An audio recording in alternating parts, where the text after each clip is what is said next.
Alrighty, hello. I am Dragon Blitz, and this is going to be a commentary for a very, very special speedrun of Castlevania Symphony of the Night, specifically the E3 build of Symphony of the Night. This was a distributed build that was an in-between version of the Japanese 1.0 and the English release that happened later on. So this build is around, I believe it was June of 1997.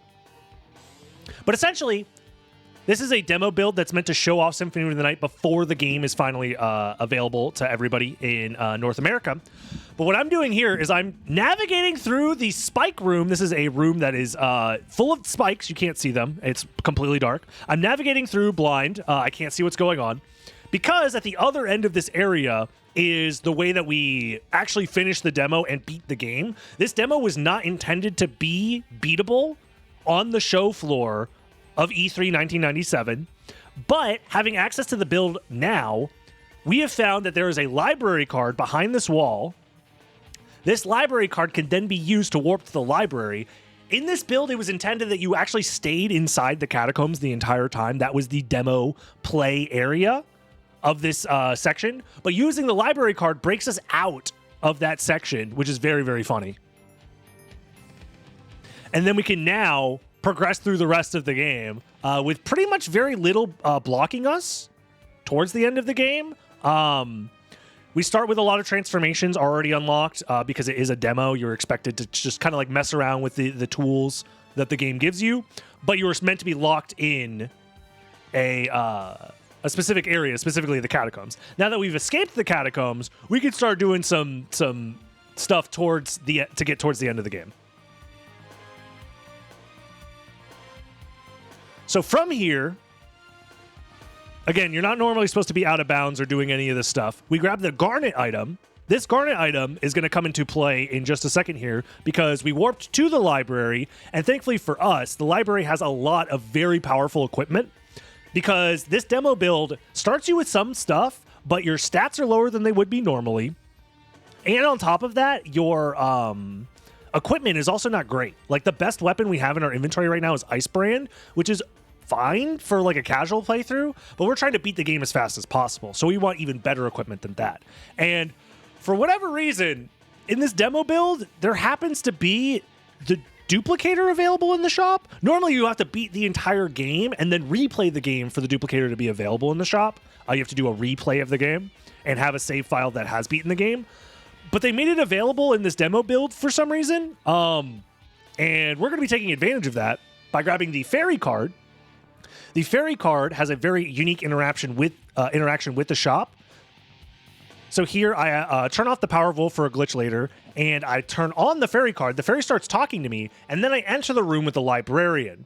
Again, because we haven't beaten the game yet, we don't have a save file that has beaten the game. This version doesn't allow you to skip cutscenes, so there are no cutscene skips available for the E3 build of the game. So we do have to watch this entire cutscene out. But what ends up happening at the end of this cutscene is the game will automatically open the shop menu. That shop menu gives us the ability to buy items and sell items, more importantly. So what I'm going to do is I'm going to open the sell menu, hover over the garnet item, and then I'm going to open my equipment menu, which is not normally supposed to happen. But because the fairy was talking, it allows me to open this equipment menu. I can then sell the garnet as it's available in the sell menu, but it's also being equipped at the same time. So after equipping after equipping the garnet, it removes it from my inventory. Then I sell my 0 garnets available. This underflows it to 255, and then I sell a bunch of those additional garnets that I essentially duplicated to buy very powerful stuff, specifically the mana prism to refill my mana whenever I need to, as well as buffalo stars, which are very powerful throwing items that kill enemies very, very quickly, and the duplicator, that secret item that's not normally supposed to be there, but this gives me infinite usage of those single-use items. Normally, mana prisms, you're only supposed to be able to use it once, and then it's gone. Same with buffalo stars, you're supposed to throw one, and then it's gone forever. But the duplicator allows you to use them infinitely. So because of this, we can now refill our magic as much as we want to, which means we can spam wing smash spells. Those spells do cost 8 MP per cast, which is a pretty big cost right now because our magic is really low. But we can constantly refill our magic with that mana prism over and over and over again. essentially giving us infinite magic, infinite damage potential with these throwing stars. We are very, very powerful, and it's only been about 5 minutes of playtime. And because we started with the Soul of Bat specifically in our inventory, as well as a few other things, but the Soul of Bat is very important, we can go beat the game. This game, this works for both the E3 build and like the normal build, the final build of the game. The Soul of Bat is the only relic you need to beat the game in many, many situations. And we're going to be showcasing how incredibly powerful this relic can be in combination with a few other very unique glitches that we're going to be showcasing as well. Here I'm utilizing the gravity boots to do very large vertical jumps. I'm utilizing wing smashes to get past enemies. Because the wing smash is a fully invincible tackle, it does require a pretty complex input. You have to hold the jump button, do a quarter circle spin on the control stick, and then release the jump button. You have to do that once every second if you want to maintain the wing smash. Because if you don't do it once every second, after a certain amount of time, you automatically get kicked out of the bat transformation. So if you want to chain those wing smashes, you have to do the input over and over again, and it costs magic every time you do it, which is why you have to constantly refill our magic. So here, normally, the boss fight with Richter prevents you from going to the second castle and getting to the end of the game. But I'm utilizing a very, very, very old technique here. This is the old version of Richter skip that was utilized back in like 2011, 2012. It requires a multiple frame perfect inputs, but essentially 3 frame perfect inputs to clip into the floor as the wolf. I get it third try, which is actually pretty good. I'm using the map to help buffer the inputs to get to the correct spot there. I then fly out of bounds past the cutscene with Richter and then clip back in bounds using the wolf to jump against the slope to clip me in. There are other ways to skip past Richter, but we use this version specifically because it also skips the cutscene. Where Richter is being saved, and he's like, oh, thank you, Alucard. Wait, same Alucard that fought alongside Trevor Belmont 500 years ago or whatever. That cutscene takes like 4 minutes. It's probably closer to like 2 minutes, actually. So by flying around the cutscene trigger, we end up saving a lot of time doing that.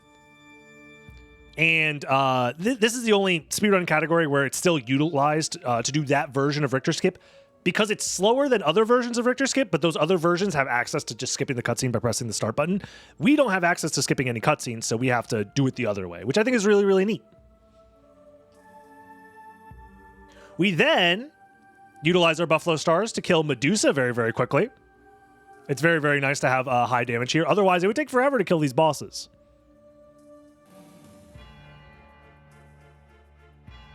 Here, utilizing more wing smashes, more gravity jumps to move through these areas very quickly.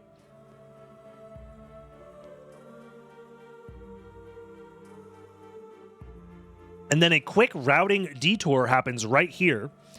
Most other normal routes would actually go up, but instead we go off to the side because we don't have a specific item that is required to beating the game right now, which is this guy right here, this heart refresh. Yo, thank you for the raid. Hope you're doing well. We're doing some commentary for some GDQ submissions.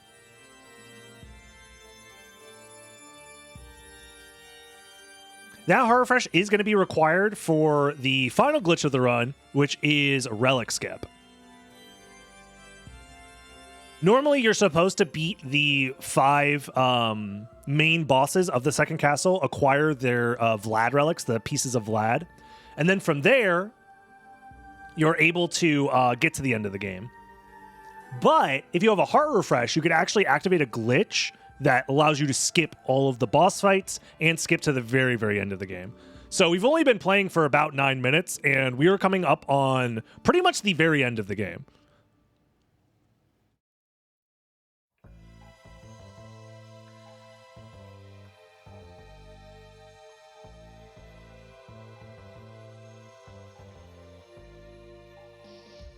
I also find it very funny to think of a world where all of this stuff was available on the show floor of E3 1997.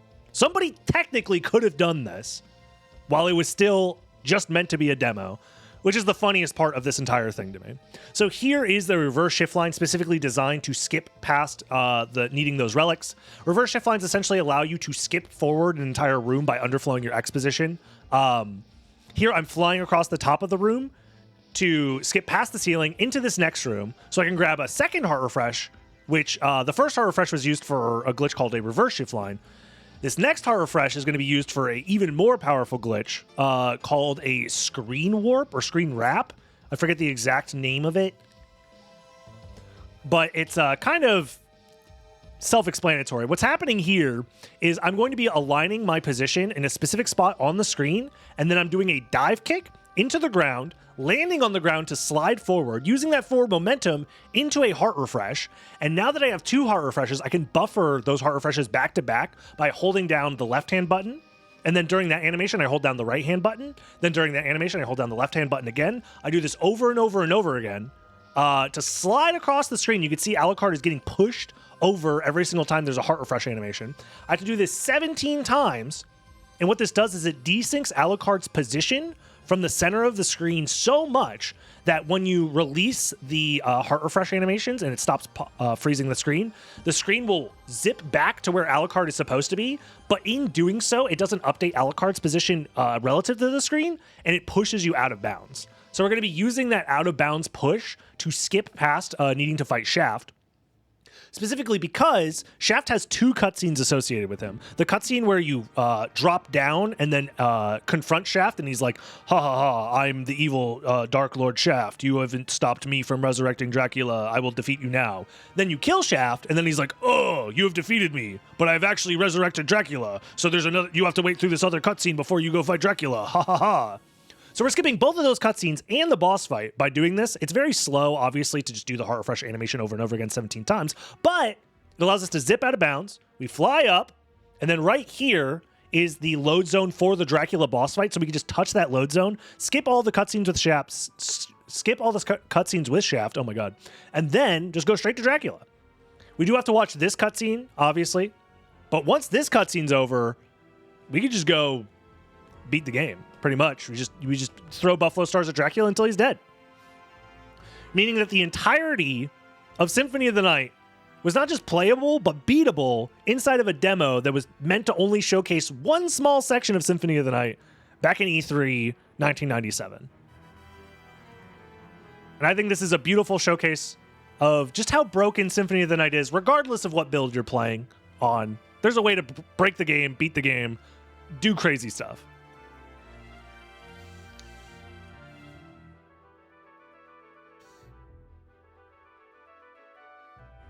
But yeah, from here, I think there's a couple of spelling mistakes, no? I know that's one reason why we know this isn't like the final build of the game. There's other reasons to know why this isn't the final build of the game, is there are spelling mistakes. I think there's a few glitches are patched in a weird way, like they're not patched but cause different like effects. There's some interesting version exclusive things that exist in this E3 build that I have messed around with on stream, but I found it funny to think to myself, well, it's a demo, but what if I beat the demo? And not just beat the demo as in like the demo ends, but actually beat the game and get the end game credits. This is not normally supposed to happen. But yeah, double Buffalo Stars, 1 on each hand, so you can throw them twice as fast. We throw them as fast as we possibly can into Dracula over and over and over again, and then he eventually dies. Beating the game, beating the demo, beating Symphony of the Night in under 14 minutes when realistically you weren't supposed to beat the game at all in this demo, which I find very, very funny. Thanks for letting me showcase this. I hope you have a good one, and, thank you.